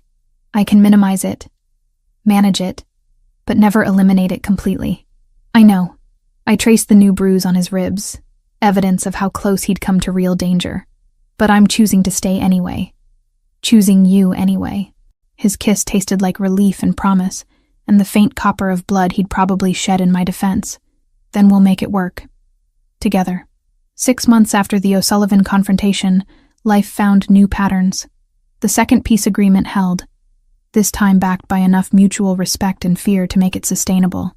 Lucas's organization stabilized, territories clearly defined, operations running smoothly.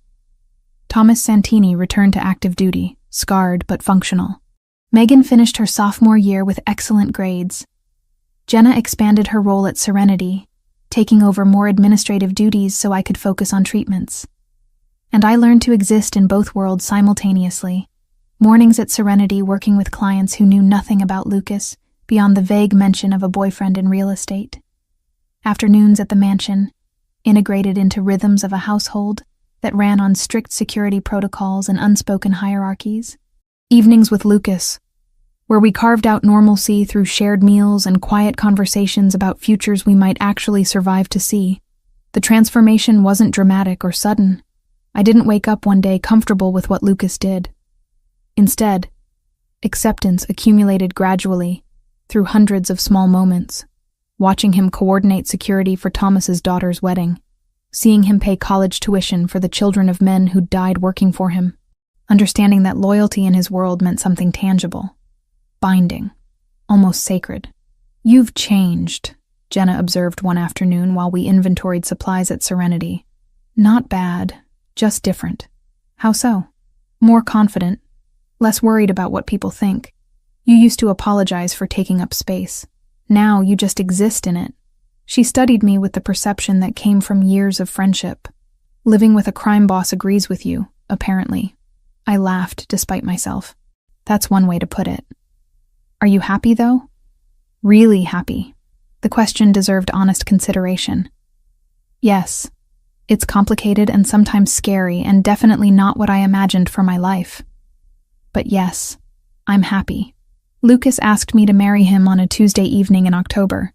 Nothing dramatic, no grand romantic gesture. We were in the therapeutic room after I'd worked through tension in his shoulders from a long day of meetings. He pulled on his shirt, turned to face me and said simply, "Marry me." I blinked, certain I'd misheard. "What?" "Marry me, Camila. Make this official in every way possible." His hands found mine, fingers intertwining. "I'm not good at romance or pretty words, but I love you. I want to build a future with you. I want legal recognition that you're mine and I'm yours." That's the most unromantic proposal I've ever heard, but I was smiling, heart racing, feeling certainty settle into my bones. "Yes, I'll marry you." Relief transformed his features. He pulled me close, kissing me with an intensity that made the world narrow to just us. When we broke apart, he rested his forehead against mine.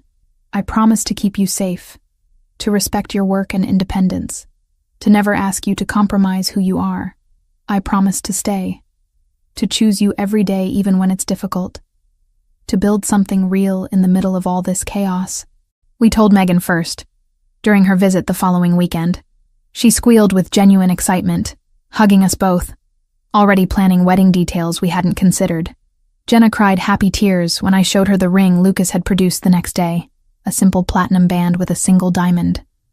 Understated but clearly expensive, like everything in his world. The wedding happened 2 months later, small ceremony with only people who mattered.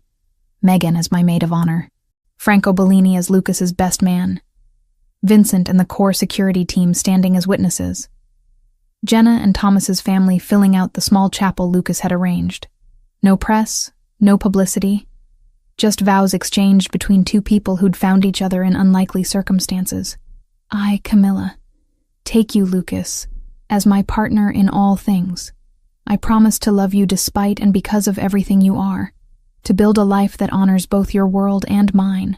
I, Lucas, take you, Camilla, as my wife and equal. I promise to protect you while respecting your strength, to value your presence as the greatest gift I've received. Simple words that carried weight of everything we'd survived together, every choice that had led to this moment. When he kissed me as my husband, it felt like sealing a promise we'd actually been making for months, one therapeutic session at a time. Life after the wedding settled into comfortable permanence. I kept serenity, now expanding to include yoga classes and nutritional counseling. Lucas supported the growth, providing capital and business advice while maintaining distance from day-to-day operations. It remained mine, a piece of identity separate from being his wife. We talked about children eventually, though both agreed to wait a few years. Megan graduated, moved into her own apartment with security Lucas provided, but disguised as a building amenity. Jenna met someone, a graphic designer with no idea about my complicated family connections. Thomas's youngest started college on a full scholarship Lucas had arranged anonymously. The complexity never disappeared. Lucas still made decisions I didn't agree with, still navigated a world built on violence and careful negotiation. But he kept his promise about transparency, briefing me on situations that might affect our life, respecting when I chose to distance myself from certain operations. And I found peace in the balance, spending mornings with clients who needed healing touch, afternoons managing the spa expansion I'd always dreamed of, evenings with the man who'd somehow become my anchor in chaos. We built something sustainable in the spaces between danger and normalcy, neither fully legitimate nor entirely criminal, just two people carving out room to breathe. One evening, almost a year after the wedding, I found Lucas on the terrace watching sunset paint the sky in shades of amber and gold. I settled beside him, his arm coming around my waist automatically. "Do you ever regret it?" he asked quietly. "Choosing this life? Sometimes I wonder what my life would look like if I'd said no that first night you came to Serenity. If I'd refused to see you again after realizing what you were." I leaned against his shoulder. "But I don't regret choosing you. This is complicated and sometimes frightening. But it's real. And it's mine. Ours," he corrected softly. "Ours," I agreed. We watched the light fade into twilight, comfortable in silence that no longer needed filling.